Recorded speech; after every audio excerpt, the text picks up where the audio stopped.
Just where we are, I have been shocked, first of all, by the way, the places that this information has gone. And I am literally approached all the time by people that have read the air quality experiment, people that are informed about the Do Better movement. And I had a meeting last week. I've got a meeting hopefully coming up next week. The leaders of our city are ready for a change. The leaders of our city are ready for a change. I saw this headline about a month ago, where the mayor of New Orleans, after their 5th holiday shooting in a row, where people just walked into a parade and started shooting people, the mayor went on television. He said this: "What will it take to change the culture of death in our city to a culture of life?" And he said this statement. The mayor said this. He said, "I'm asking for all hands on deck to change the culture of death in this city, the culture of life." Now, when you say all hands on deck as the mayor, what you mean is, I want law enforcement, parents, teachers, clergy, the business community, everything else. And I think now, as a community, we should summon the entertainment industry as part of all hands on deck. That's right. And I'm telling you, the entertainment industry looks at us like, I know you're not talking to me. That's exactly when you are the only ones 24 hours a day celebrating the criminalization of blacks in this city, we are absolutely talking to you. And I'm telling you what, Walmart, listen, Firehouse Subs has said, Walmart said, we pull our station, our advertise on that station. We don't want to have anything to do with that. Awesome. We don't want our name to be associated with the murder of black children. Who wants to be part of that?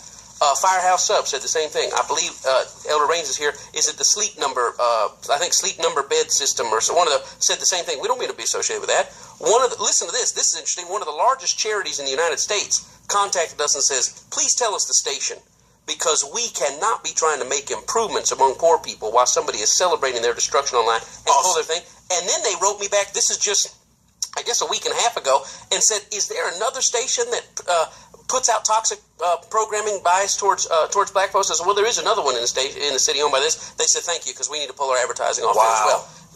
This is not rocket surgery or brain science. This is simple. Right. This is simple human beings.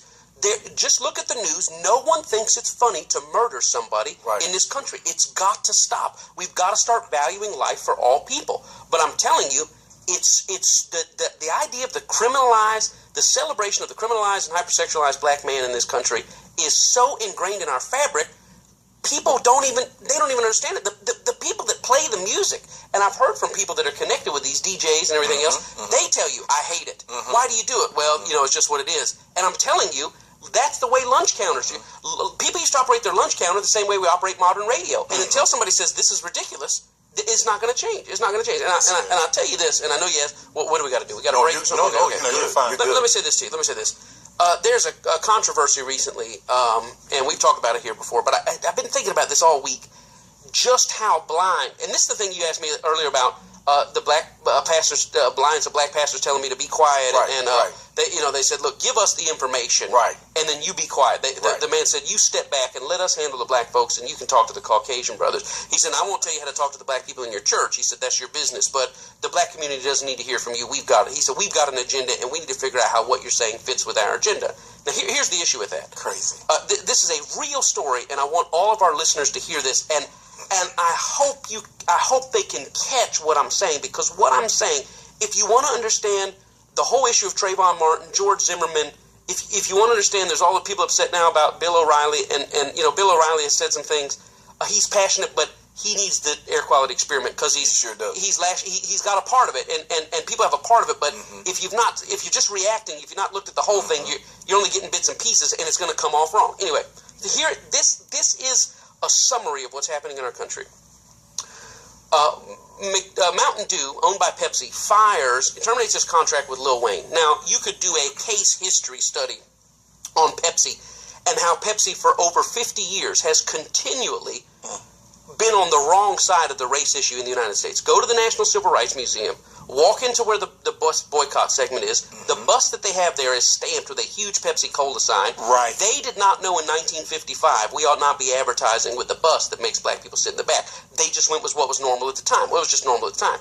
Fast forward 58 years later, and they have just terminated a contract with a guy named Lil Wayne, which I guess is the industry slave name that it gives him. That anytime we want to criminalize a black man, we give him a name. We call him Lil Toby, We want to give him a name because that's the name issued to the by the white owners of companies that want to pay you to put out the idea of the addicted, criminalized, hypersexualized black male. We were going to give you a name.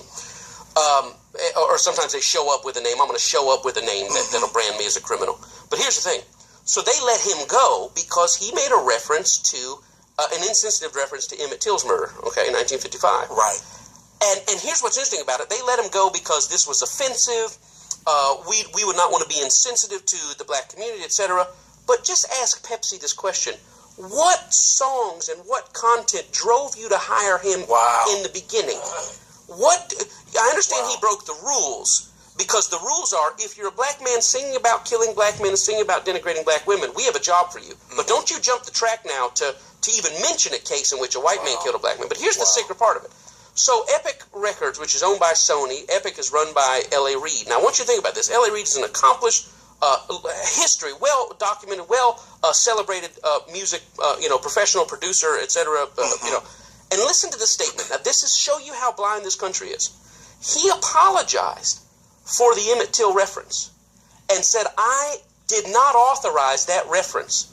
I did not authorize that version, and I apologize for that. He called the family and apologized for that. But here's the interesting thing. What is the authorized version of the song? The song that got Lil Wayne in trouble was the remix. Yeah. The authorized version of the song, from beginning to end, is about black men dealing crack cocaine to black people, black men murdering black people, and black men denigrating black women. And L.A. Reid apologized for the Emmett Till reference and did not even think that the celebration of murder from black on black people is just as bad as the Emmett Till reference, because you can't. That's why when the guy told me black people need to handle this, white people can't say anything, when I look to black leaders and they apologize over the Emmett Till reference, but fully authorized, the whole song Karate Chop from beginning to end is, I sell crack to black people, I kill black people, I'm driving around with a rifle and a BMW going to kill you, and I can't even repeat the lyrics here, denigrate black women, and when they say that's the version we wanted to put out, how sick is the industry? Now, we know at the top of it, a white man controls it all, and a white man will hire a black man and say, you're going to put out the criminalized image of black people, but nobody even challenges them. Nobody walks in the office and says, man, do you ever realize you have a song by black people talking about killing black people? You'd get laughed out of the office if you tried to challenge that, because the criminalized black man's image is so normal in this country. Even the black man in charge of this label didn't even know the song about black people killing black people is just as sick as the Emmett Till reference. You're asking the blind to lead out of this, and they can't do it. And if I were to talk to L.A. Reid and say, hey man, the authorized version was about black on black murder and drug dealing and hypersexualization, he can't even hear me. All he knows is that makes money. That's all he knows is that makes money. And Pepsi doesn't even know why they hired Lil Wayne to begin with. What song was it? Was it Lollipop? Was it As Long as My Bees Love Me? Which song? Was it With Me? What song drove you to... I don't know. It's how you get black kid money. You hire somebody that acts like a drug-addicted, hypersexualized guy, and black people buy your soda. That's how far off we are. We have accepted that hypersexualized black youth and criminalized black youth is normal, and we're going to make money off of it. So when I walk in and say, hey, your lunch counter's messed up here, they laugh at me. Man, get out of here, our lunch counter. And then point to their black employees and say, Billy, you work here. You ain't got a problem with the lunch counter. No, sir, I'm okay with it.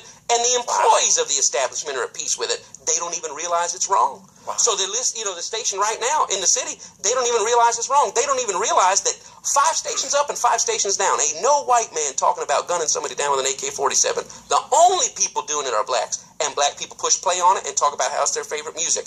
That's how sick it is. It's gotten to the place where it's become embraced and celebrated to be criminalized. And I'm just saying, I understand that America has carved out that role. I'm just saying, let's challenge that script now. It's been that way for 400 years. Let's challenge, or 300 years. Let's challenge it. And when I challenge it, I'm surprised that white people say, leave those people alone. They want to talk about killing each other, leave them alone. That does not shock me as much. But when black people say, excuse me, this is big black enterprise talking about killing black people, I'd appreciate it if you'd be quiet. I never expected that in a million years. Do better.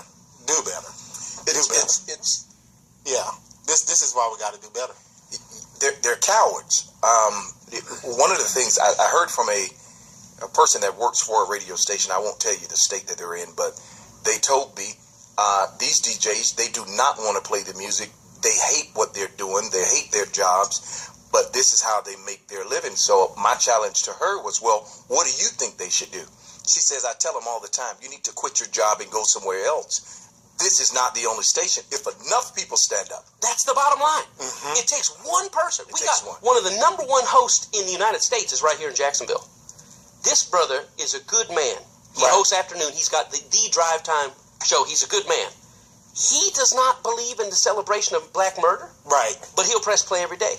If this guy with his power were to just say today, you know what, I'm not going to play that song that talks about gunning down black people. I'm not going to do it. I want to see the head man come from Texas and fire him. You'd be in so much trouble for firing a person for standing up for human dignity. This whole country would respect you.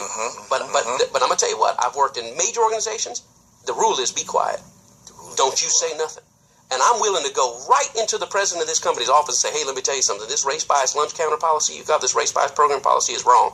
But I got to be able to turn around and have one employee say, you're doggone right, and I'm not celebrating another black murder until we see this country turn around. That's right. But when these companies, white owners, look to their black employees and say, it's all right, isn't it? The black man say, yeah, it's fine. It's no big deal. There is the problem. That is the problem, ladies and gentlemen. Listen, we're out of time for today. Here's what we need everybody to do. Listen, bacteria flows through bacteria. There's something in you if you can receive what they're doing to you and not have a problem with it and walk away. Listen, it's been the Terrence Pickett Show. We've enjoyed ourselves. This is the Do Better Movement. This is Do Better Thursday with Pastor Michael Smith. Everybody tune in on tomorrow. Also, remember, as we always say, it's time to think higher and speak life. For more information.